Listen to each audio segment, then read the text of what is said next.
40 வயசுக்கு மேலேயாவது உடல் நலம் கருதி நாமெல்லாம் சைவத்துக்கு மாறுவது நலம் என்பதை உணருங்கள். காரணம், எங்க ஐயா வாரியார் சுவாமிகள் சொல்றாங்க, மனுஷன் செத்தா புதைக்கிறது சுடுகாடு, மனுஷன் செத்தா புதைக்கிற இடம் சுடுகாடு, ஆட்டையும் மாட்டையும் கொண்டு புதைக்கிறீங்களே வயிறு என்ன சுடுகாடான்னு கேட்கிறார்.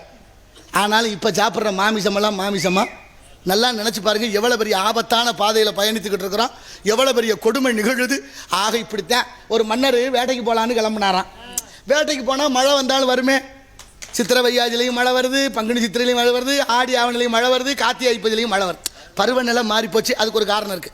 இப்போ மந்திரி ஒருத்தர் இருப்பாரா மன்னருக்கு கீழே. மன்னருக்கு எப்போதும் அந்த காலத்தில் மன்னராக இருக்கிற பூராத்துக்கு அறிவு இருக்காதான்.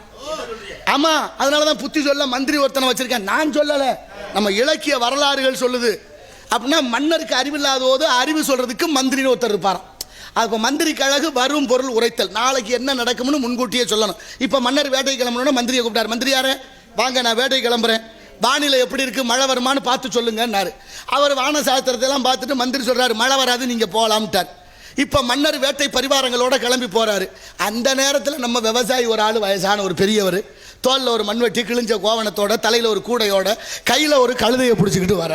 அவர் சும்மா இருக்கக்கூடாது, மன்னரை பார்த்து நல்லது சொல்லுவோமே நினச்சிக்கிட்டு, மன்னா நீங்கள் போகாதீங்க இன்னைக்கு வேட்டைக்கு, அங்கே பாருங்க மேகம் கொஞ்சம் நேரத்தில் வந்துட போகுது, மழை வரப்போகுது, எனக்கு உறுதியாக தெரியுது, நீங்கள் போகாதீங்கன்னு தடுத்தார். ஆனால் மன்னர் கேட்பாரா, மந்திரி சொல்லிட்டார்ல, அதனால போய் உனக்குன்னு தெரியும்ட்டு போனார். மழை வந்துச்சு, நனைஞ்சாரு, அவசரப்பட்டு திரும்ப அவசரப்பட்டு அரண்மனைக்கு வந்தாச்சு. இப்போ மன்னருக்கு கொஞ்சம் சங்கட்டம், கொஞ்சம் மகிழ்ச்சி. என்ன மகிழ்ச்சி?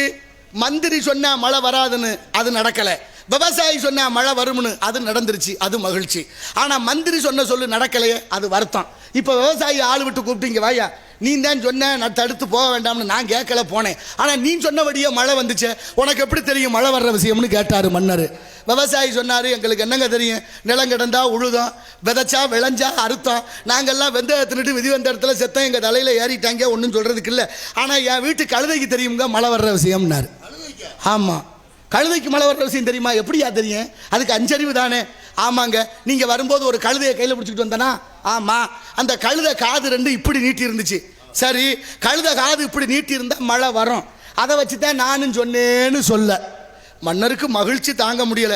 மழை வர்ற விஷயம் கழுதைக்கு தெரிஞ்சு வச்ச, ஏற்கனவே மந்திரி ஒருத்தர் இருந்தானா, அவனை தூக்கிடான்னு தூக்கிட்டு கழுதையை மந்திரி ஆக்கிட்டார். ஆமா, மழை வர்ற விஷயம் கழுதைக்கு தெரிஞ்சு வச்சு அப்புறம் என்னத்துக்கு மந்திரி? கழுதையை மந்திரி ஆக்கினதும் போதும், நாட்டில் கண்ட வேண்ட கழுதையெல்லாம் மந்திரி பதவி கேட்குது.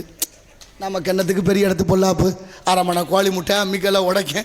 அது நாளைய தலைமுறையை பண்பட்டவர்களாக ஆக்க வேண்டும். அரமணை கோழி முட்டை என்னன்னு கேட்குறீங்களா? நான் எப்படி சொல்கிறது, மேடைக்கு மேடை அதே தான். எப்படி ஒரு முடிவோட நீங்கள் எல்லாம் இருக்கேன்னு நினைக்கிறேன். இந்த நம்ம மதுரைக்கு பக்கத்தில் திருமங்கலம்னு ஒரு ஊர் இருக்கா, பக்கம் தானே. திருமங்கலத்துலேருந்து ஒரு 3 மாதத்துக்கு முன்னால் ஒரு அரமணை கோழி முட்டை புறப்பட்டுச்சு. ஒரு நல்ல வேலையாகத்தான் புறப்பட்டுச்சு. அது சிவகங்கை மாவட்டம், திருப்புவனம் வட்டம், மடப்புறம் பத்திராளிகளுக்கு போச்சு. அங்கே அம்மிக்கல்லா இருந்த நம்ம தம்பி அஜித்குமார் மேலே மோதி, அம்மிக்கல்லா இருந்த அஜித்குமார் தூள் தூளாக போயிட்டாரு. அரமணை கோழி முட்டை இப்போ எந்த அரமணைக்கில் இருக்குன்னு கண்டுபிடிக்க முடியல. இது வரைக்கும் நீதி இல்லை. எங்கே போய் சொல்கிறது? இதை விட என்ன உங்களுக்கு நான் விளக்கம் சொல்லணும்? அநீதியால் கட்டமைக்கப்பட்ட இந்த நாடு, அதுக்கு துணை போகும் ஒரு கூட்டம். நியாயமா?